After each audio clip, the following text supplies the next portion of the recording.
Hello everyone. So finally आज हम लोग लास्ट लेक्चर में आ गए हैं केमिकल इक्विलिब्रियम के। आज लास्ट लेक्चर में जैसा कि हम लोगों ने कहा था कि ली चैटलियर्स प्रिंसिपल को हम लोग डिस्कस करेंगे। तो आज हम लोग डिस्कस करने जा रहे हैं ली चैटलियर्स प्रिंसिपल, और ये प्रिंसिपल का क्या रिलेशन है इक्विलिब्रियम से और किस तरीके से ये प्रिंसिपल हमारे लिए काफ़ी ज़्यादा हेल्पफुल होता है, ये सब समझने की हम लोग कोशिश करेंगे। सबसे पहले ये प्रिंसिपल है क्या वो समझने से पहले एक एग्जांपल लेते हैं। सपोज हम एक रिएक्शन लेते हैं N2 + 3H2, रिवर्सिबल रिएक्शन है 2 मोल्स ऑफ NH3। ये तो रिएक्शन हम लोग कब से देख रहे हैं। अब सपोज आप किसी फैक्ट्री के मालिक हो जहाँ पे अमोनिया का प्रोडक्शन होता है, तो आप क्या चाहोगे? आप चाहोगे कि अमोनिया ज़्यादा से ज़्यादा प्रोड्यूस हो, राइट। कम से कम रिसोर्सेज का यूज़ करो और ज़्यादा से ज़्यादा प्रोडक्शन आपको मिले, है ना। यही तो हर कोई सोचता है, बिजनेस में यही तो है कि कम से कम पैसा लगाओ, ज़्यादा से ज़्यादा प्रॉफिट मिले, कम से कम मेहनत करो, ज़्यादा से ज़्यादा फ़ायदा हो, राइट। तो आप भी यही सोचोगे कि यार मुझे ज़्यादा से ज़्यादा अमोनिया मिले और कम से कम रिसोर्सेज यूज़ हो।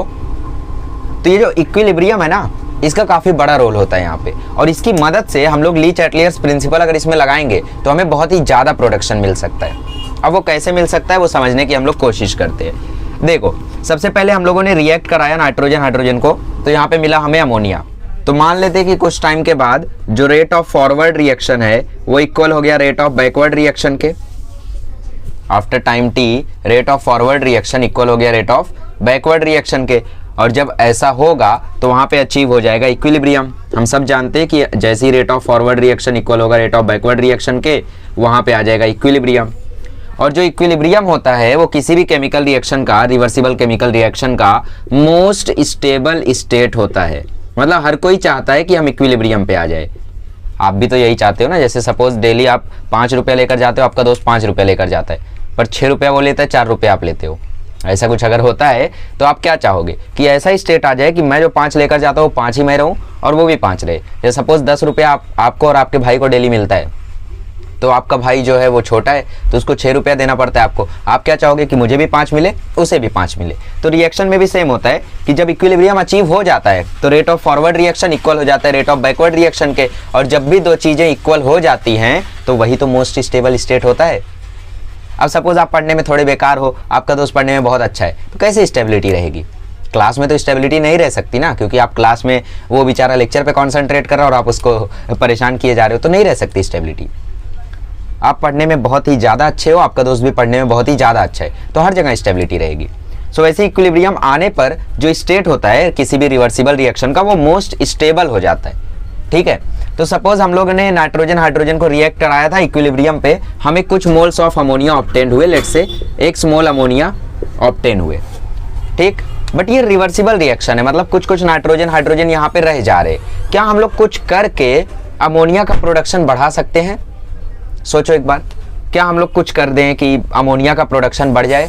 कर सकते, बहुत कुछ कर सकते, एक ही चीज़ नहीं, बहुत कुछ कर सकते, और वही करवाएगा ली चैटलियर्स प्रिंसिपल। तो प्रिंसिपल क्या है वो हम लोग अभी देखेंगे। फिलहाल आपको एग्जांपल आई होप समझ में आया होगा।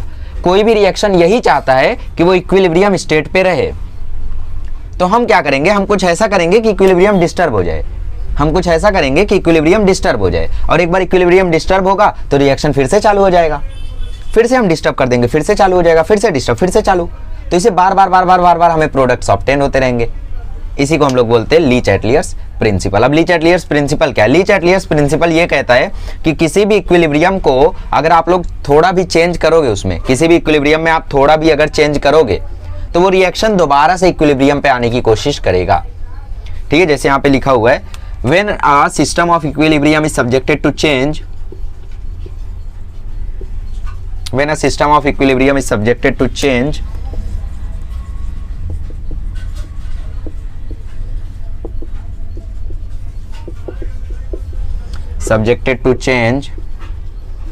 in any of the factors है कई सारे, जैसे change in the concentration, pressure, temperature, बहुत सारे, तो हम लोग सभी को डिस्कस करेंगे। एनी ऑफ द फैक्टर्स, ठीक है, डिटरमाइनिंग द इक्विलिब्रियम कंडीशंस, ऐसे फैक्टर्स जो डिटरमाइन करते हैं इक्विलिब्रियम की कंडीशन को, कॉन्सेंट्रेशन वगैरह, determining the equilibrium condition,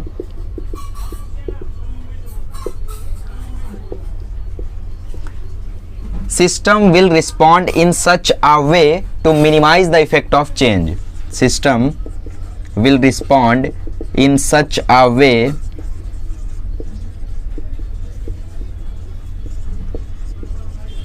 to minimize the effect of change.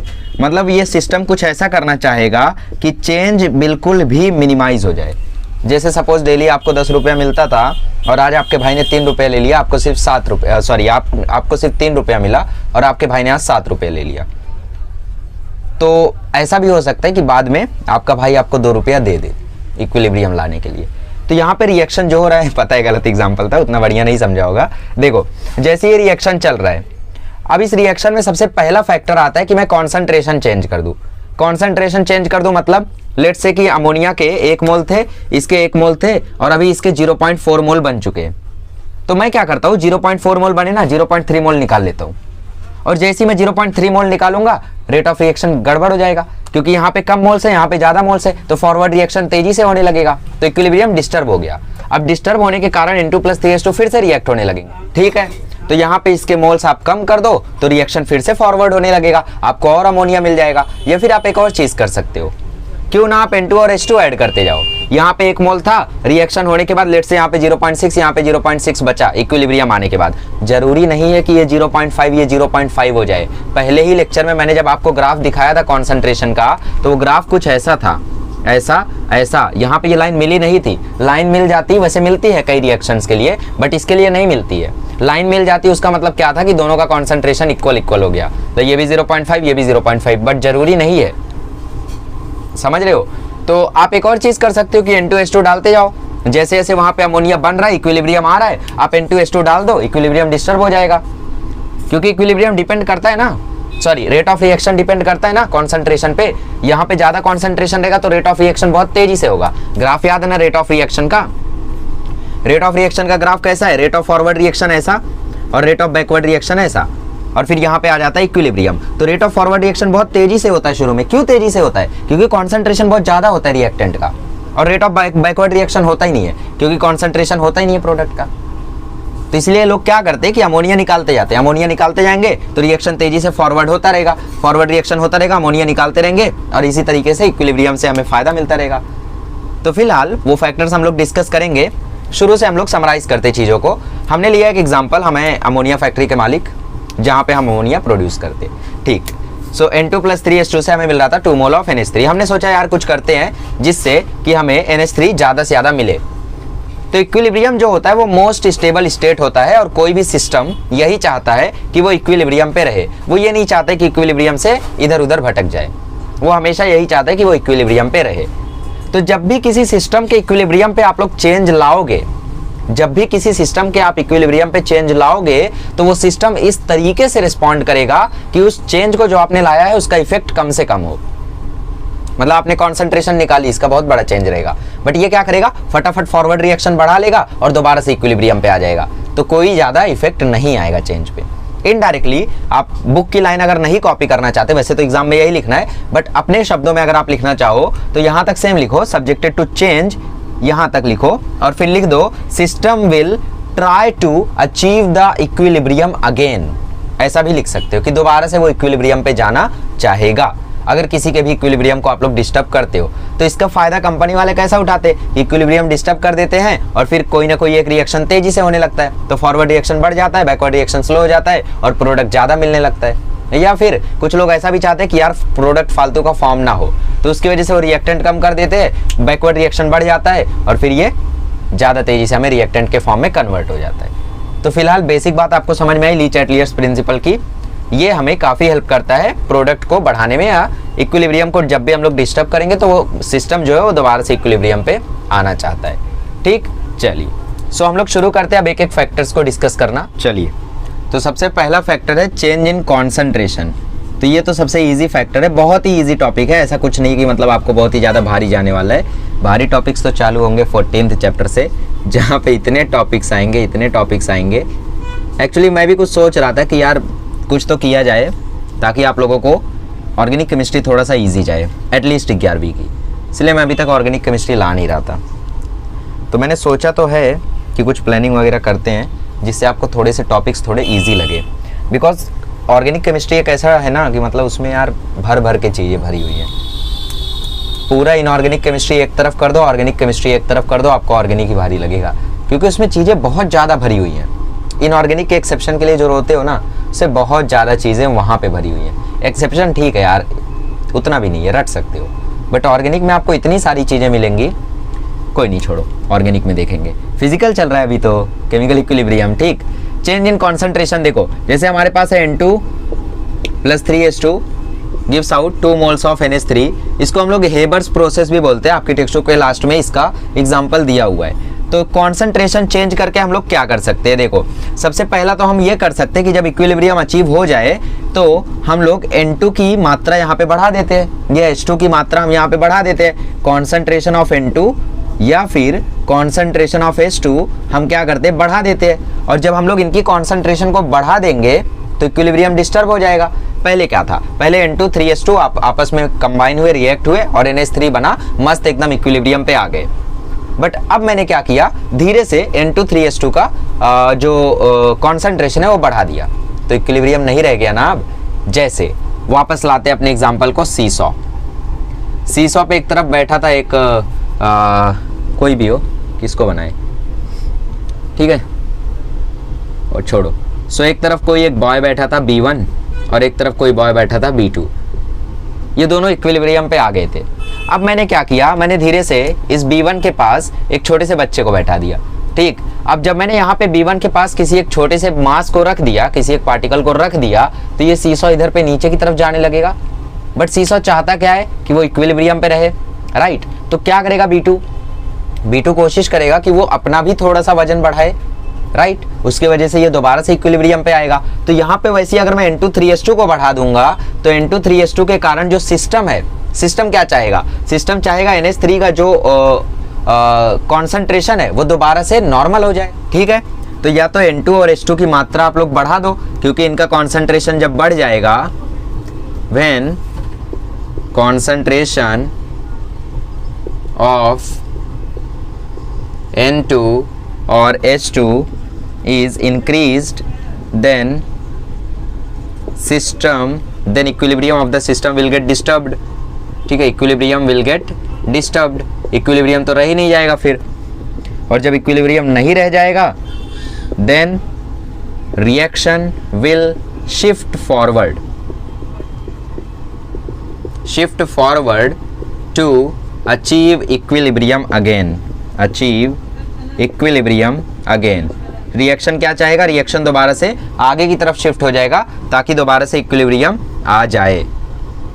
ठीक, N2 और 3H2 दोबारा से फिर कंबाइन होने लगेंगे और कंबाइन होने के बाद कंज्यूम होने लगेंगे। कंज्यूम कर करके NH3 दोबारा से उतना ही बना देंगे कि कॉन्सेंट्रेशन नॉर्मल हो जाए, कांस्टेंट हो जाए, जिसके बाद इक्विलिब्रियम अचीव हो जाए। क्योंकि इक्विलिब्रियम अचीव होने के लिए जरूरत ये नहीं है कि कॉन्सेंट्रेशन इक्वल हो जाए, जरूरत ये है कि कॉन्सेंट्रेशन कांस्टेंट हो जाए। अब कॉन्सेंट्रेशन भाई कांस्टेंट हो गई थी, इसकी कॉन्सेंट्रेशन थी y, इसकी कॉन्सेंट्रेशन थी x। अब तुमने जाके यहाँ पे चोरी कर दी, यहाँ पे 2 ऐड कर दिया, यहाँ पे 2 ऐड कर दिया, तो ये कॉन्सेंट्रेशन अब कांस्टेंट थोड़ी रह गई। तो इसके बाद धीरे धीरे इन लोग दोबारा से रिएक्ट होने लगे, ये 2 से 1 बना, ये 2 से 1 बना और ये 1 बना। अब जाके दोबारा इन लोग कांस्टेंट हो गए, राइट। अब ये 2 1 जरूरी नहीं है, कुछ भी हो सकता है। तो दोबारा से कॉन्सेंट्रेशन को कंज्यूम करने के लिए N2 और H2 का जो कॉन्सेंट्रेशन उसको खत्म करने के लिए रिएक्शन फॉरवर्ड शिफ्ट हो गया, और रिएक्शन फॉरवर्ड होने लगा तो देखो अब हमें ज्यादा अमोनिया मिल गया। यही तो हमें करना था, ठीक, टू अचीव इक्विलिब्रियम अगेन। अच्छा, और क्या कर सकते हैं हम लोग, और हम लोग ये भी कर सकते हैं ना कि NH3 की कॉन्सेंट्रेशन को घटा देते हैं। To we can also remove NH3 to shift the reaction forward, right. NH3 की कॉन्सेंट्रेशन को कम कर दो। NH3 की कॉन्सेंट्रेशन को जैसे ही कम करोगे, इसको लगेगा यार हमारी कॉन्सेंट्रेशन तो बहुत ज्यादा है, उसकी कॉन्सेंट्रेशन कम है। अब ये तो इक्विलिब्रियम रह ही नहीं गया, तो हमें इक्विलिब्रियम दोबारा अचीव करना होगा। दोबारा अचीव करने के लिए लोग दोबारा से कंबाइन होंगे, दोबारा से रिएक्शन फॉरवर्ड चला जाएगा। कहानी समझ रहे हो या नहीं? यहीं से क्वेश्चन आएगा to increase the production of ammonia in the Haber's process we can, option में रहेगा decrease the concentration of NH3, increase the concentration of NH3, decrease the concentration of H2, decrease the concentration of N2। तो भाई H2N2 की concentration को decrease करोगे तो दोबारा से NH3N2H2 बनने लगेगा ना। क्वेश्चंस आए हैं, ऐसे बहुत सारे क्वेश्चंस आए हैं, बिलीव मी। अगर आप N2H2 की कॉन्सेंट्रेशन को कम करोगे तो NH3 की कॉन्सेंट्रेशन ज्यादा हो जाएगी, रिएक्शन तो बैकवर्ड चलने लगेगा। हमें वो नहीं करना है, हमें कॉन्सेंट्रेशन बढ़ानी है, हमें अमोनिया का प्रोडक्शन बढ़ाना है। तो दो और ऑप्शन थे, एक ऑप्शन था NH3 को घटाओ और एक NH3 को बढ़ाओ। अगर NH3 को हम लोग बढ़ाते हैं तो बढ़ाने के बाद रिएक्शन फिर से यहीं जाने लगेगा, क्योंकि NH3 ज्यादा हो गया N2H2 से, तो दोबारा से बैकवर्ड चलने लगेगा। तो हम घटाएंगे NH3 की कॉन्सेंट्रेशन को, जैसे ही हम लोग कम करेंगे दोबारा से रिएक्शन फॉरवर्ड चलने लगेगा। समझ में आया? क्या ये चीज़ों को अब आप लोग समझ पा रहे हो? जैसे आपकी टेक्स्ट बुक में देखो ऐसा लिख के दिया हुआ है यहाँ पे कि H2 को आपने पहले ऐड किया, H2 को ऐड करने के बाद स्टेज 2 में इक्विलिब्रियम डिस्टर्ब हुआ और स्टेज 3 में दोबारा से N2H2 कंज्यूम हुए और स्टेज 4 में दोबारा से इक्विलिब्रियम अचीव हुआ। वही आपकी टेक्स्ट बुक में स्टेज करके लिखा हुआ है, ठीक है। तो यहाँ पे आप लोग टेबल भी बना के दिया हुआ है कि कॉन्सेंट्रेशन कम ज़्यादा करके कैसे होता है। प्रेशर में दिया हुआ है, कॉन्सेंट्रेशन में नहीं दिया हुआ है। बट टेबल वगैरह मत बनाओ, टेबल बनाओगे तो आपको क्या फील आएगा कि यार मैं रट रहा हूँ। रटो मत, समझो ना। इसकी कॉन्सेंट्रेशन को बढ़ाओगे तो रिएक्शन आगे जाने लगेगा, इसकी कॉन्सेंट्रेशन को घटाओगे रिएक्शन पीछे आने लगेगा। इसकी कॉन्सेंट्रेशन को बढ़ाओगे रिएक्शन पीछे जाने लगेगा, इसकी कॉन्सेंट्रेशन को घटाओगे रिएक्शन आगे जाने लगेगा। ठीक, चलिए। सो आप लोग क्या लिखोगे? To increase forward reaction, FR मतलब फॉरवर्ड रिएक्शन, या फिर to increase backward reaction. Backward reaction को मैं BR लिख देता हूं। To increase forward reaction, forward reaction बढ़ाने के लिए आप दो चीज कर सकते हो। एक चीज आप NH3 का कॉन्सेंट्रेशन घटा दो, या फिर किसी भी प्रोडक्ट का कॉन्सेंट्रेशन घटा दो, कोई भी प्रोडक्ट हो उसका कॉन्सेंट्रेशन घटा दो, या फिर किसी भी रिएक्टेंट का कॉन्सेंट्रेशन बढ़ा दो। दोनों चीज आप लोग कर सकते हो। और अगर आपको बैकवर्ड रिएक्शन बढ़ाना है, मतलब बैकवर्ड रिएक्शन बढ़ाना है, तो या तो प्रोडक्ट की कॉन्सेंट्रेशन बढ़ा दो, क्योंकि इसकी कॉन्सेंट्रेशन बढ़ी तो ये पीछे आने लगेगा, तो प्रोडक्ट की कॉन्सेंट्रेशन बढ़ा दो, या फिर रिएक्शन की कॉन्सेंट्रेशन घटा दो, रिएक्टेंट की कॉन्सेंट्रेशन घटा दो। तो कॉन्सेंट्रेशन वाला फैक्टर समझ में आ गया? ये मैंने लास्ट में लिख के दे दिया आपको, वैसे देना नहीं चाहिए था, बट फिर भी अगर आपको ज़्यादा कुछ नहीं समझा तो आप लोग ये याद कर सकते हो, वैसे समझा होगा, नॉर्मल चीज़ है, सबसे ईजी फैक्टर यही है, ठीक है। तो NH3 की कॉन्सेंट्रेशन को बढ़ा दोगे तो रिएक्शन ये साइड आएगा, इसको घटा दोगे तो वो साइड जाएगा। तो वही चीज़ तो लिखा है, प्रोडक्ट को बढ़ाओगे बैकवर्ड रिएक्शन चालू हो जाएगा, रिएक्टेंट को घटाओगे फिर से बैकवर्ड चालू हो जाएगा। बैकवर्ड रिएक्शन, हाँ बैकवर्ड रिएक्शन। तो लास्ट में यही बात निकल के आती है कि तब तक रिएक्शन होता रहेगा जब तक इक्विलिब्रियम ना आ जाए। पहले क्या हो रहा था? पहले भाई नाइट्रोजन हाइड्रोजन को कंबाइन कर रहे थे, तुरंत इक्विलिब्रियम आ जा रहा था, पूरा अमोनिया हमें मिलता ही नहीं था। अब हम क्या कर रहे हैं? अमोनिया निकाल ले रहे, फिर से रिएक्शन हो रहा है, फिर निकाल ले रहे, फिर से रिएक्शन हो रहा है, फिर निकाल ले रहे। तो इसके कारण ज्यादा से ज्यादा N2H2 कंज्यूम हो रहा है और हमें ज्यादा से ज्यादा प्रोडक्ट ऑब्टेन हो रहा है ना। चलो आगे बढ़ते हैं और अगला देखते हैं प्रेशर। चलिए अब दूसरा देखते हैं, चेंज इन कॉन्सेंट्रेशन हो गया, दूसरा देखते हैं चेंज इन प्रेशर। अगर प्रेशर में हम लोग चेंज लाएंगे, सो इक्विलिब्रियम, पहले मैं स्टेटमेंट लिख देता हूं फिर मैं आपको बताता हूं ऐसा हुआ क्यों। Equilibrium will shift to that direction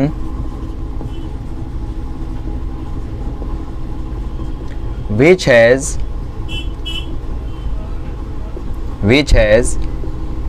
lesser number of molecules, या moles बोल दो, lesser number of moles या molecules। ठीक है, अब देखो होगा क्या। जैसे कि आप लोग जानते हो PV is equals to nRT होता है, स्टेट्स ऑफ मैटर में भर भर के देखा हमने। P is equals to N/V into RT हो जाएगा, RT कांस्टेंट कर दो तो P डायरेक्टली प्रोपोर्शनल है N/V के, ठीक।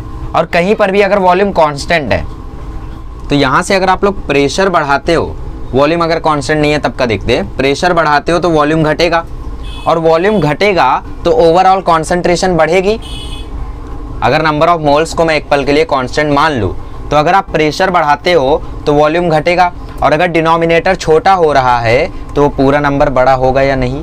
जैसे मेरे पास है 10/9 और मेरे पास है 10/10, बताओ कौन सा बड़ा है? ये डिनोमिनेटर में देखो 10 है तो इसका आंसर 1 आ रहा है, इधर डिनोमिनेटर में 9 है तो इसका आंसर 1.1 आ रहा है। मतलब डिनोमिनेटर इधर से इधर घटा है, न्यूमरेटर तो कांस्टेंट है, न्यूमरेटर क्या है? n क्या है? कांस्टेंट है। डिनोमिनेटर घटा है, पहले 10 था तो 1 आ रहा था, 9 है तो 1.1 आ रहा है। तो डिनोमिनेटर अगर घट रहा है तो ओवरऑल वैल्यू क्या हो रही है? बढ़ रही है।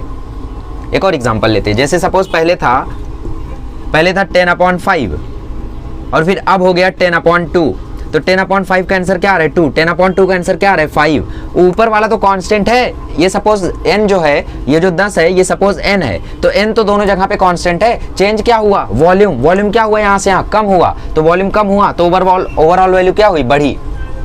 देख रहे हो ये 2 आ रहा था ये 5 आ रहा है, मतलब प्रेशर बढ़ाने से वॉल्यूम घटा और वॉल्यूम घटने से ओवरऑल वैल्यू बढ़ गई। और ओवरऑल वैल्यू अगर बढ़ गई तो कॉन्सेंट्रेशन बढ़ गया, और एक बार कॉन्सेंट्रेशन बढ़ गया तो वो अपनी कॉन्सेंट्रेशन कम करेगा, और कम करने के लिए वो रिएक्शन को आगे कर देगा। समझ में आ रहा है? तो अगर आप प्रेशर बढ़ाते हो तो रिएक्शन शिफ्ट होगा जिसकी तरफ कम मॉलिक्यूल्स है।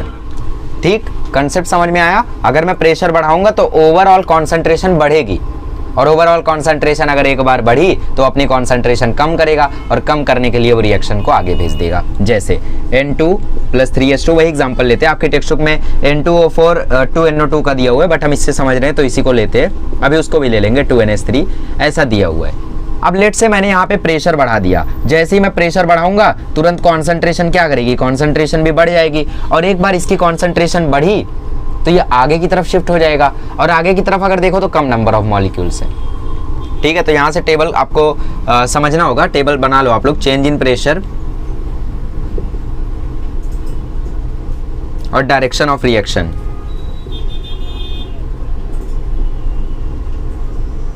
या फिर position of shift in equilibrium position, shift in equilibrium position, equilibrium position.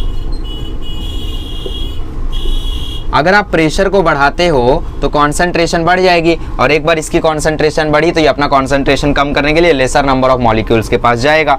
ठीक है, तो ये जाएगा towards less number of molecules, towards less number of molecules. और अगर आप प्रेशर घटाओगे, प्रेशर अगर आप डिक्रीज करोगे तो ये जाएगा towards more number of molecules.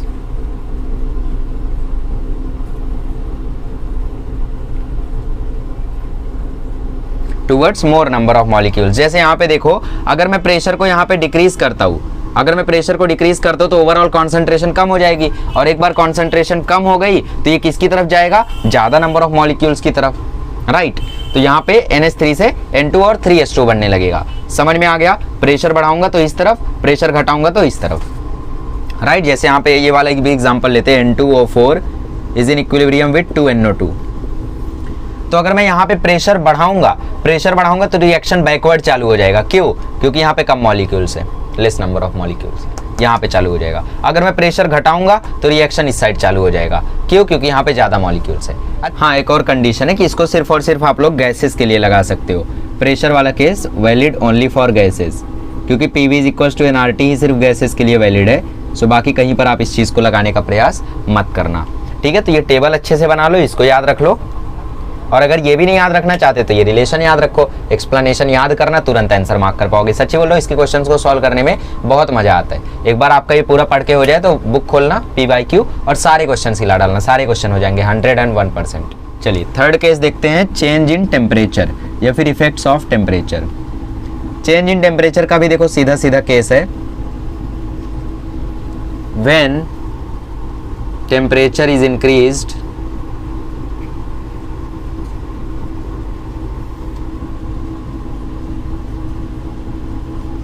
equilibrium will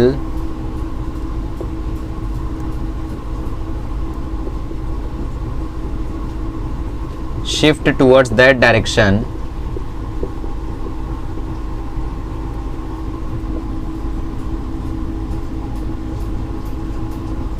which proceeds with absorption of heat। सीधा सीधा डेफिनेशन है कि भाई जिस तरफ एंडोथर्मिक रिएक्शन होगा उसी की तरफ रिएक्शन शिफ्ट हो जाएगा, एब्जॉर्प्शन ऑफ हीट। ठीक, इसका मतलब एंडोथर्मिक। जैसे एग्जांपल के लिए आप लोग ले सकते हो, यहाँ पे आपको एक रिएक्शन दिया हुआ है, PCl5 PCl3 + Cl2 + 92.5 kilo joule, इतना हीट इसमें क्या होता है, रिलीज होता है। तो एक बात मुझे बताओ, क्या ये एक्सोथर्मिक प्रोसेस है या एंडोथर्मिक प्रोसेस है? ऑब्वियसली ये एक्सोथर्मिक प्रोसेस है क्योंकि प्रोडक्ट में हीट रिलीज हो रही है। एंडोथर्मिक इसको बोल सकते हैं हम लोग, किस केस में बोल सकते हैं, थोड़ा सा सोचो किस केस में बोल सकते हैं। ठीक है, सो अगर हम लोग बैकवर्ड रिएक्शन देखें, फॉरवर्ड रिएक्शन में तो ये एक्सोथर्मिक लग रहा है, बट बैकवर्ड रिएक्शन अगर आप देखोगे तो PCl3 और Cl2 कंबाइन हो रहे हैं using 92.5 kilo joule of heat और वहां से दे रहे हैं PCl5। मतलब अगर हम बैकवर्ड डायरेक्शन से देखेंगे तो ये एंडोथर्मिक रिएक्शन है। मतलब अगर हम बैकवर्ड रिएक्शन को देखेंगे तो ये क्या है, एंडोथर्मिक है। फॉरवर्ड से तो ये एक्सोथर्मिक लग रहा है बट रिवर्सिबल है ना, तो फॉरवर्ड बैकवर्ड दोनों चलते रहता है। तो फॉरवर्ड में तो एक्सो है बट बैकवर्ड देखोगे तो एंडोथर्मिक है। और अगर इस केस में आप टेम्परेचर बढ़ाते हो, तो रिएक्शन बैकवर्ड शिफ्ट हो जाएगा। क्यों? क्योंकि रिएक्शन उसी तरफ शिफ्ट होगा, reaction will shift towards that direction which proceeds with absorption of heat. उसी तरफ शिफ्ट होगा जहां पे एंडोथर्मिक हो रहा होगा। मतलब यहाँ पे अगर आप टेम्परेचर बढ़ाते हो तो रिएक्शन इक्विलिब्रियम कहां शिफ्ट हो जाएगा, बैकवर्ड, इस तरफ। ठीक, और एग्जांपल्स ले लो, CaCO3 CaO plus CO2 plus heat. ठीक, और यहाँ पे जो हीट है वो पॉजिटिव है, तो यहाँ पे हीट पॉजिटिव है तो इसका मतलब फिर से ये कहाँ शिफ्ट हो जाएगा, बैकवर्ड। क्योंकि बैकवर्ड रिएक्शन अगर आप देखोगे तो वो आपको एंडोथर्मिक साफ साफ नजर आएगा। तो बैकवर्ड रिएक्शन यहाँ पे कैसा है, एंडोथर्मिक है, इसलिए ये फिर से कहाँ पे शिफ्ट हो जाएगा, इस तरफ। और एग्जांपल्स ले लो, N2 प्लस 3H2 इसका तो आना तय ही है, gives out 2 moles of NH3, sorry heat इस साइड रहता है, plus delta H plus H, delta H नहीं H, ठीक, डेल्टा H नहीं, हीट है ना, plus heat gives out 2 moles of NH3। तो यहाँ पे हीट एब्जॉर्ब हो रही है, कौन से रिएक्शन में, फॉरवर्ड वाले। तो फॉरवर्ड रिएक्शन में हीट एब्जॉर्ब हो रही है, तो अगर आप यहाँ पे टेम्परेचर बढ़ाते हो तो रिएक्शन शिफ्ट हो जाएगा फॉरवर्ड डायरेक्शन में। ठीक, तो ये एग्जांपल्स नोट कर लो, फिर मैं आपको बताता हूँ कि आखिर ऐसा होता क्यों है। जैसे अमोनिया का एग्जांपल लेते हैं, N2 plus 3H2 plus heat, कितना भी हीट हो, लेट्स से 10 किलो जूल पर मोल है, 10 किलो जूल पर मोल gives out 2 moles of NH3। ठीक है, तो अगर हम लोग इस डायरेक्शन से देखें तो ये रिएक्शन फॉरवर्ड वाला है और एंडोथर्मिक है। अगर मैं यहाँ पे टेम्परेचर बढ़ाता हूँ तो ठीक है, सो अगर आप लोग यहाँ पे टेम्परेचर बढ़ाते हो तो इसका मतलब आप इस रिएक्शन को और ज़्यादा हीट दे रहे हो। ठीक, तो मतलब इसको और ज़्यादा हीट मिल रही है। अब ऑलरेडी ये रिएक्शन इक्विलिब्रियम पे था, समझना बहुत ध्यान से भाई, ये तो कोई भी लिख के दे सकता है कि टेम्परेचर इक्विलिब्रियम पे है, तो कभी तभी वो टेम्परेचर को अगर बढ़ा रहे हो तो जो सिस्टम इक्विलिब्रियम पे है वो उसी तरफ शिफ्ट होगा जिस तरफ एंडोथर्मिक होगा। क्यों हो रहा है वो तो समझ लो, क्योंकि आपके दोस्तों को मालूम रहेगा कि ये चीज़ होती है, बट सिर्फ आपको मालूम रहेगा कि ये चीज़ क्यों होती है, समझ रहे हो, तो बेटर बनो लोगों से। सो N2 plus 3H2 plus 10 kg पर मोल, टेम्परेचर आपने बढ़ा दिया, टेम्परेचर बढ़ाया तो इसको हीट मिली। अब होगा क्या कि N2 3H2 ऑलरेडी कुछ ना कुछ हीट एब्जॉर्ब कर रहे थे, रिएक्शन नॉर्मली चल रहा था, कंडीशन इक्विलिब्रियम पे थी, रेट ऑफ फॉरवर्ड रिएक्शन जो था वो इक्वल था रेट ऑफ बैकवर्ड रिएक्शन के, सब कुछ नॉर्मली चल रहा था। बट अब दिक्कत क्या आई कि आपने टेम्परेचर बढ़ा दिया तो इसको और ज्यादा हीट एब्जॉर्ब करना पड़ रहा है, इसको और ज्यादा हीट मिल रही है। इसको जब और ज्यादा हीट मिलने लगी तो ये कोशिश करेगा कि उस हीट को स्पेंड करे। क्या करेगा ये N2 और 3H2 जो है ये कोशिश करेगा कि उस हीट को स्पेंड करे, क्योंकि ज्यादा हीट नहीं चाहिए इसे बस अपने काम तक की हीट चाहिए, तो ये स्पेंड करना चाहेगा और स्पेंड करने के लिए ये रिएक्शन को फॉरवर्ड की तरफ तेजी से करने लगेगा।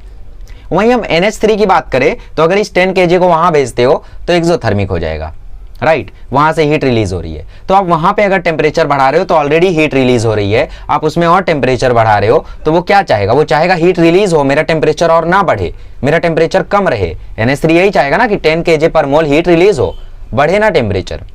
तो उसके लिए वो क्या चाहेगा कि टेम्परेचर ना बढ़े, और टेम्परेचर ना बढ़ने के लिए वो चाहेगा रिएक्शन तेजी से हो। तो अगर आप टेम्परेचर बढ़ाते हो तो इनको जो हीट मिलेगी, they will try to spend the heat.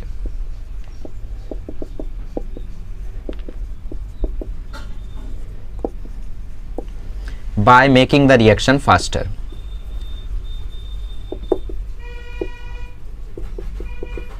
समझ में आ गया? अगर आप टेम्परेचर बढ़ाते हो तो ये क्या कोशिश करेंगे कि ज्यादा से ज्यादा प्रोडक्ट को बनाएं ताकि ज्यादा से ज्यादा हीट को इन लोग स्पेंड कर सके। इक्विलिब्रियम नॉर्मली था बट आपने टेम्परेचर बढ़ा के यहाँ पे छेड़छाड़ की, जिसकी वजह से तेजी से रिएक्शन सामने की तरफ होने लगा। आगे बढ़ते हैं और चौथा केस देखते हैं, इफेक्ट ऑफ कैटलिस्ट। चलिए, इफेक्ट ऑफ कैटलिस्ट। देखो सबसे इजी अभी तक मे भी आपको कॉन्सेंट्रेशन वाला पार्ट लगाओ, क्योंकि कॉन्सेंट्रेशन में कुछ था ही नहीं, बस आपको प्रोडक्ट को निकालते जाओ, रिएक्टेंट बढ़ते जाएगा, सॉरी प्रोडक्ट को निकालते जाओ, रिएक्शन सामने, रिएक्टेंट को निकालते जाओ, रिएक्शन पीछे, ऐसा था। अब कैटलिस्ट में क्या होगा, कोई चेंज ही नहीं होगा, तुम कितना भी कैटलिस्ट डाल दो इक्विलिब्रियम पे कोई भी चेंज नहीं आएगा, क्योंकि मैंने ऑलरेडी बता दिया है कि कैटलिस्ट फॉरवर्ड रिएक्शन, पूरा लिखते हैं ना, टाइम वेस्ट करते हैं, थोड़ा स्किप मार दो 10 second. Forward reaction as well as backward reaction दोनों की ही स्पीड को बढ़ाता है। क्या करता है ये, forward reaction as well as backward reaction दोनों की ही स्पीड को बढ़ाता है। तो तुम कैटलिस्ट डालोगे, फॉरवर्ड रिएक्शन बैकवर्ड रिएक्शन दोनों की स्पीड बढ़ेगी, फायदा किसका हुआ, किसी का नहीं हुआ। जैसे अभी तुम हो, तुम्हारा भाई है और पापा ने पैसे दिए, ठीक है, और 5-5 रुपया दोनों को मिला, पापा ने 1-1 रुपया और दे दिया दोनों को, कोई फायदा नहीं हुआ ना। हाँ मेरा तो फायदा हुआ, 6 रुपया मिल गया, नहीं, दोनों का फायदा हुआ। तो नॉर्मल कंडीशन है, खाली तुम्हारा फायदा हुआ होता तो ज़्यादा अच्छा लगता, राइट। हाँ भाई का फायदा हुआ तो ज़्यादा अच्छा लगेगा, बात अलग है। चलो ठीक है, फ्रेंड का एग्जाम्पल लेते तो ज़्यादा बेटर रहता, ठीक है, बट फ्रेंड को पैसा कौन देता है। ओह ठीक, forward reaction as well as backward reaction दोनों की ही स्पीड को ये चेंज कर देता है, बढ़ा देता है। तो इसमें ना तो फॉरवर्ड रिएक्शन बढ़ेगा ना तो बैकवर्ड रिएक्शन बढ़ेगा, बढ़ेंगे तो दोनों बढ़ेंगे, घटेंगे तो दोनों घटेंगे। कैटलिस्ट दोनों काम करता है, एक होता है पॉजिटिव कैटलिस्ट, एक होता है negative catalyst. Positive catalyst speed को बढ़ा देता है, नेगेटिव कैटलिस्ट स्पीड को घटा देता है। जरूरी नहीं है कि स्पीड बढ़े या घटे, चेंज होगी, इफेक्ट, इसलिए वहां पे वर्ड यूज किया था effect, which affects the change of, affects the rate of reaction, right. जरूरी नहीं वो घटाएगा या बढ़ाएगा। तो ये हो गया कैटलिस्ट का सबसे इजी। अब एक और है जो आपके टेक्स्ट बुक में नहीं दिया हुआ है, वो है एडिशन ऑफ इनर्ट मटेरियल। क्या है वो, addition of inert material. Inert material मतलब ऐसा मटेरियल जो रिएक्शन में तो आ जाए बट रिएक्ट ना करे किसी से, तब देखते क्या होगा। चलिए, addition of inert material.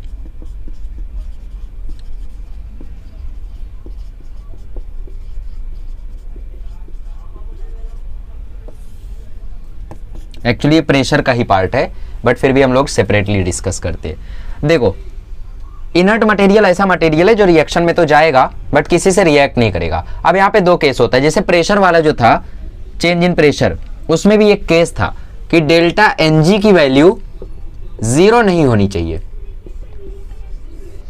Change in pressure में एक केस था, चाहिए तो लिख लेना, डेल्टा एनजी की वैल्यू 0 नहीं होनी चाहिए। अगर डेल्टा एनजी की वैल्यू 0 है तो प्रेशर घटाओ बढ़ाओ कोई इफेक्ट नहीं पड़ेगा। प्लीज, बहुत बड़ी गलती हो गई है, मैंने वहां पे दिया नहीं ये पॉइंट। डेल्टा एनजी मतलब difference in number of products, number of gaseous molecule in product and reactant. अगर प्रोडक्ट में भी उतने ही गैस के मॉलिक्यूल हैं जितने रिएक्टेंट में हैं तो प्रेशर का कोई इफेक्ट नहीं पड़ेगा। तो चेंज इन प्रेशर का कोई इफेक्ट नहीं पड़ेगा। अगर delta n g not equal to 0 है तभी इफेक्ट पड़ेगा, तभी चेंज इन प्रेशर का इफेक्ट पड़ेगा। मतलब नंबर ऑफ मॉलिक्यूल्स जितने प्रोडक्ट में है और नंबर ऑफ मोल्स जितने रिएक्टेंट में है, अगर वो सेम नहीं है तो ही प्रेशर घटाने या बढ़ाने से कुछ ना कुछ प्रॉब्लम होगी, कुछ ना कुछ अच्छाइयां होंगी इक्विलिब्रियम में। बट अगर दोनों सेम है तो प्रेशर घटाओ बढ़ाओ उनको फर्क नहीं पड़ेगा। तो नंबर ऑफ गैसियस मॉलिक्यूल्स पर भी ये डिपेंड करता है। प्लीज नोट दिस, बहुत इंपॉर्टेंट है, ठीक है। तो अब इसमें दो केस आता है, एक होता है at constant pressure, sorry at constant volume. जो कांस्टेंट वॉल्यूम है उसमें इसका कोई इफेक्ट नहीं पड़ेगा। There will be no effect of adding inert material, there will be no effect of adding inert material. अगर वॉल्यूम कांस्टेंट है तो इसका कोई इफेक्ट नहीं पड़ेगा, इनर्ट मटेरियल। बट अगर pressure constant, sorry volume constant नहीं है, ये केस 1 था, केस 1 खत्म। अब केस 2 डिस्कस करते हैं जहां पे पूरा का पूरा पार्ट है, ठीक है। तो अगर कांस्टेंट प्रेशर है तब देखो क्या होगा। पहले तो कांस्टेंट वॉल्यूम था, अब eight constant pressure, constant pressure पर आप क्या कर रहे हो, इनर्ट मटेरियल ऐड कर रहे हो, मतलब यहां पे वॉल्यूम वेरी करेगा, ठीक। तो अगर आप कांस्टेंट प्रेशर पे इनर्ट मटेरियल डालते हो तो क्या होगा, उसका जो वॉल्यूम है वो बढ़ जाएगा। इनर्ट मटेरियल आपने ऐड किया तो वॉल्यूम बढ़ जाएगा, राइट। और जैसे ही वॉल्यूम बढ़ा कॉन्सेंट्रेशन घट जाएगी, और एक बार कॉन्सेंट्रेशन घट गई तो वो कॉन्सेंट्रेशन का जो रिएक्शन का इक्विलिब्रियम है वो उसकी तरफ शिफ्ट होगा जहां पे ज्यादा नंबर ऑफ मॉलिक्यूल्स होंगे, राइट। देखो कैसे, प्रेशर कांस्टेंट था तो आपने क्या किया, वॉल्यूम बढ़ा दिया, और जब आपने वॉल्यूम बढ़ा दिया तो ये जो कॉन्सेंट्रेशन है, number of moles per pressure का यहाँ पे इन्वॉल्वमेंट नहीं था क्योंकि प्रेशर कांस्टेंट है। N/V क्या होता है? कॉन्सेंट्रेशन। अब इनर्ट मटेरियल के आने से वॉल्यूम बढ़ गया और जैसे ही वॉल्यूम बढ़ा ओवरऑल कॉन्सेंट्रेशन क्या हुई? ओवरऑल कॉन्सेंट्रेशन घट गई। अगर ओवरऑल कॉन्सेंट्रेशन को मैं C से रिप्रेजेंट करूं तो ओवरऑल कॉन्सेंट्रेशन घट गई, और एक बार कॉन्सेंट्रेशन घट गई तो ये रिएक्शन उसी की तरफ शिफ्ट होगा जहां पे ज्यादा नंबर ऑफ मॉलिक्यूल्स होंगे, राइट? ठीक। So at constant pressure equilibrium will shift towards that direction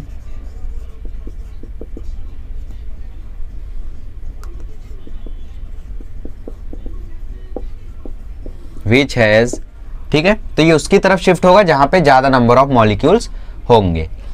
तो N2, चलो अब बताओ अगर मैं यहाँ पे इनर्ट मटेरियल डालता हूँ तो क्या अच्छी बात है? अच्छी बात नहीं है। यहाँ पे इनर्ट मटेरियल अगर मैं डालूंगा तो ज़्यादा मॉलिक्यूल्स यहाँ है 3 1 4, मतलब रिएक्शन बैकवर्ड शिफ्ट हो जाएगा। रिएक्शन कहाँ शिफ्ट हो जाएगा? बैकवर्ड शिफ्ट हो जाएगा। और ये मुझे चाहिए क्या? नहीं चाहिए। मुझे क्या चाहिए?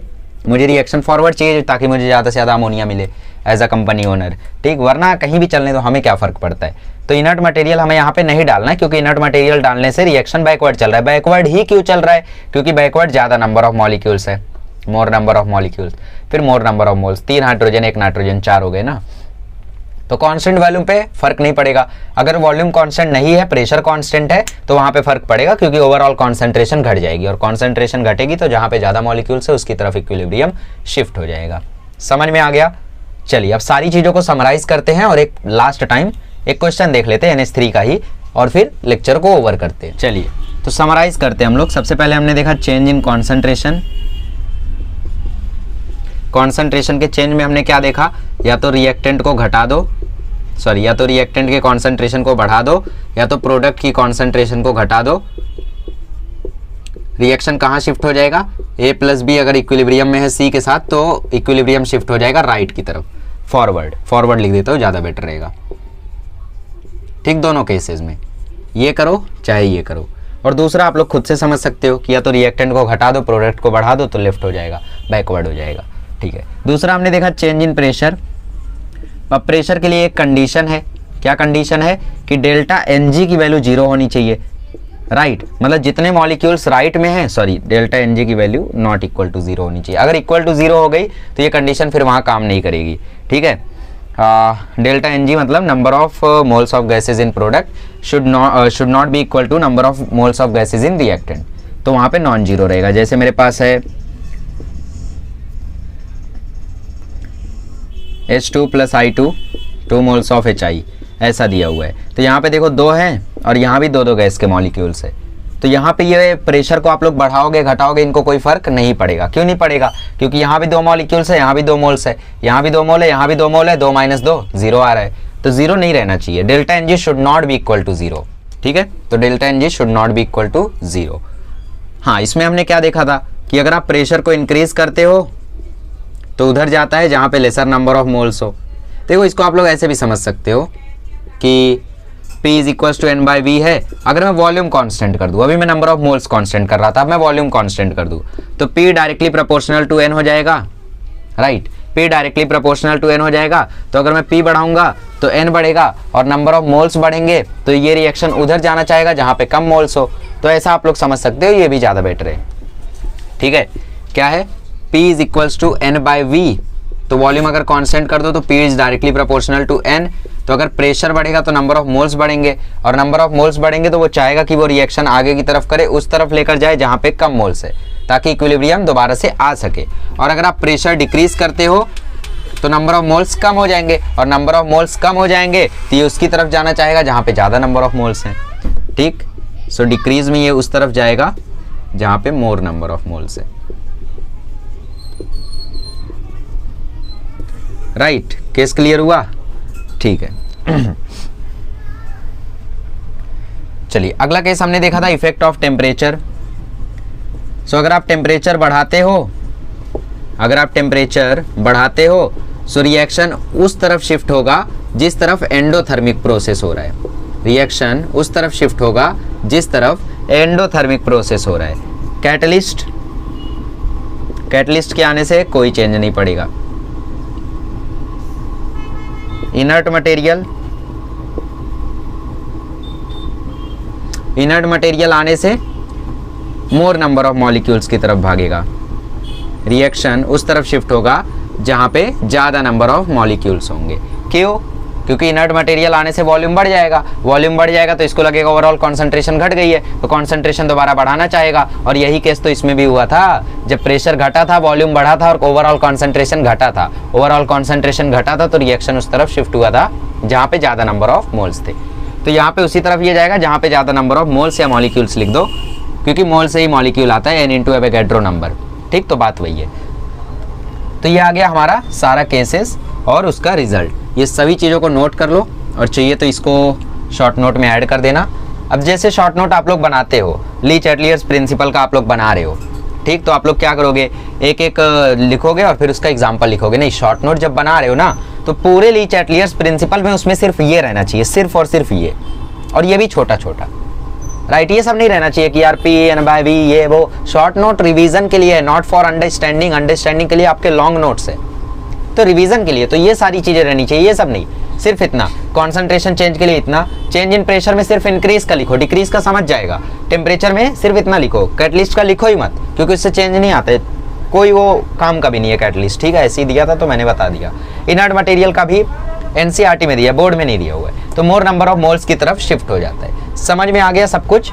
चलो अब एक क्वेश्चन कर लेते हैं और फिर छुट्टी लेते हैं। चलिए, सो क्वेश्चन लेते हैं, what should be done to increase the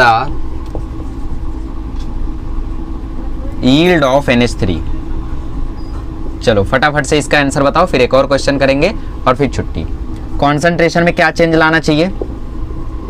reaction याद हो जाना चाहिए, N2 + 3:2 मोल्स ऑफ NH3। अरे क्या यार, रिएक्शन में, कॉन्सेंट्रेशन में, प्रेशर में, टेम्परेचर में घटाना चाहिए, बढ़ाना चाहिए, बता दो सब। ठीक, हीट इसमें रिलीज होती है तो -5 लिख दो kJ/mol। इनर्ट मटेरियल ऐड करना चाहिए नहीं करना चाहिए, ये चारों चीज़ें बता दो। ठीक,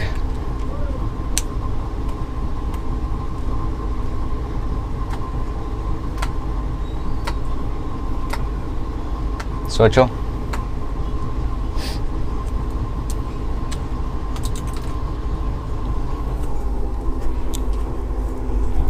ठीक है, तो इसका आंसर सबको पता है यार, NH3 की कॉन्सेंट्रेशन या तो घटा दो या फिर N2 या फिर H2 की कॉन्सेंट्रेशन को बढ़ा दो, दोनों में से कोई भी काम कर सकते हो, NH3 ज़्यादा मिलेगा। प्रेशर में क्या करना है यहाँ पे, अगर हम प्रेशर बढ़ाते हैं तो रिएक्शन उस तरफ शिफ्ट होगा जहाँ पे लेस नंबर ऑफ मोल्स है, तो लेस नंबर ऑफ मोल्स उधर है, 2 ही मोल्स है, और यहाँ पे 4 हैं, तो हम ये प्रेशर को क्या करेंगे, बढ़ाएंगे। टेम्परेचर को अगर हम बढ़ाएंगे तो रिएक्शन उस तरफ शिफ्ट होगा जिस तरफ एंडोथर्मिक हो रहा है। 5 को यहाँ लाओ तो इस तरफ एंडोथर्मिक हो रहा है, मतलब टेम्परेचर भी हम बढ़ाएंगे ताकि रिएक्शन उस तरफ हो और ज़्यादा से ज़्यादा NH3 मिले। इनर्ट मटेरियल हमें ऐड करना चाहिए नहीं करना चाहिए? अगर हम इनर्ट मटेरियल ऐड करते तो रिएक्शन उस तरफ चलेगा जिस तरफ ज़्यादा नंबर ऑफ मोल्स है, तो ज़्यादा नंबर ऑफ मोल्स इस तरफ है, इनर्ट मटेरियल डाला, रिएक्शन ऐसा चलने लगेगा, मतलब नहीं ऐड करना चाहिए। ये हो गया आंसर। ठीक, चलो एक और क्वेश्चन पूछता हूँ, फाइनल क्वेश्चन, और फिर छुट्टी लेते हैं।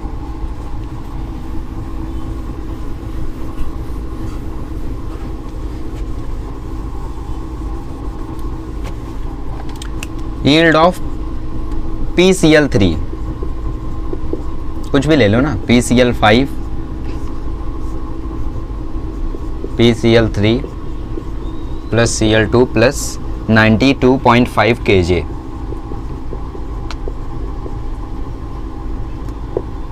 ठीक है, PCl3 + Cl2 + 92.5 kJ। अब यहाँ पे मुझे बताओ कॉन्सेंट्रेशन में क्या करूँ, प्रेशर में क्या करूँ, टेम्परेचर में क्या करूँ, और इनर्ट मटेरियल ऐड करूँ या फिर नहीं करूँ? बताओ, बस ऐसे ही क्वेश्चंस आएंगे। ठीक है, सो कॉन्सेंट्रेशन के लिए हम लोग क्या कर सकते हैं यार, PCl3, Cl2, PCl5, हमारे पास कई सारे ऑप्शंस है, या तो PCl3 Cl2 की कॉन्सेंट्रेशन को घटाओ या तो PCl5 की कॉन्सेंट्रेशन को बढ़ाओ, दोनों ही केसेस में रिएक्शन फॉरवर्ड शिफ्ट होगा, और हाँ फॉरवर्ड शिफ्ट होगा और ज़्यादा से ज़्यादा PCl3 मिलेगा। अब अगर हम प्रेशर को बढ़ाते हैं तो रिएक्शन उस तरफ शिफ्ट होगा जहां पे कम नंबर ऑफ मोल्स है। यहाँ पे कम नंबर ऑफ मोल्स है, बस एक। तो हमें प्रेशर को यहाँ पे घटाना चाहिए, क्योंकि जब प्रेशर को हम लोग घटाएंगे तो रिएक्शन सामने शिफ्ट होगा PCl3 और Cl2 की तरफ, ठीक है। अब टेम्परेचर को अगर हम लोग बढ़ाएंगे तो रिएक्शन उस तरफ शिफ्ट होगा जिस तरफ एंडोथर्मिक है, राइट। तो एंडोथर्मिक तो उस तरफ है, तो अगर हम टेम्परेचर को बढ़ाएंगे तो रिएक्शन इस तरफ आएगा, और अगर हम टेम्परेचर को घटाएंगे, ऐसा कोई केस है ही नहीं ठीक है। तो टेम्परेचर को हमें यहाँ पे नहीं चेंज करना चाहिए, शुड नॉट बी चेंज्ड। क्यों? क्योंकि अगर हम टेम्परेचर को बढ़ा देंगे तो ये रिएक्शन ऐसे चलने लगेगा, समझ रहे हो। तो टेम्परेचर घटाने वाला तो कोई कंसेप्ट है नहीं, तो हम टेम्परेचर में चेंज ही नहीं लाएंगे, क्योंकि टेम्परेचर में अगर हम चेंज लाएंगे तो रिएक्शन ऐसे चलने लगेगा, और फिर PCl5 ज़्यादा बढ़ने लगेगा, PCl3 खर्चा हो जाएगा। इनर्ट मटेरियल अगर हम ऐड करेंगे तो रिएक्शन उस तरफ शिफ्ट होगा जहाँ पे ज़्यादा नंबर ऑफ मोल्स है। तो यहाँ पे ज़्यादा नंबर ऑफ मोल्स है, मतलब हमें इनर्ट मटेरियल ऐड करना चाहिए, यस, ठीक है। सो आई होप आपके सारे के सारे कंसेप्ट्स क्लियर हो गए होंगे 2 क्वेश्चन से। इसी के साथ हमारा केमिकल इक्विलिब्रियम खत्म होता है। अब अगले लेक्चर में मिलेंगे तो हम लोग चालू करेंगे nuclear chemistry and radio activity. चलिए, थैंक यू सो मच।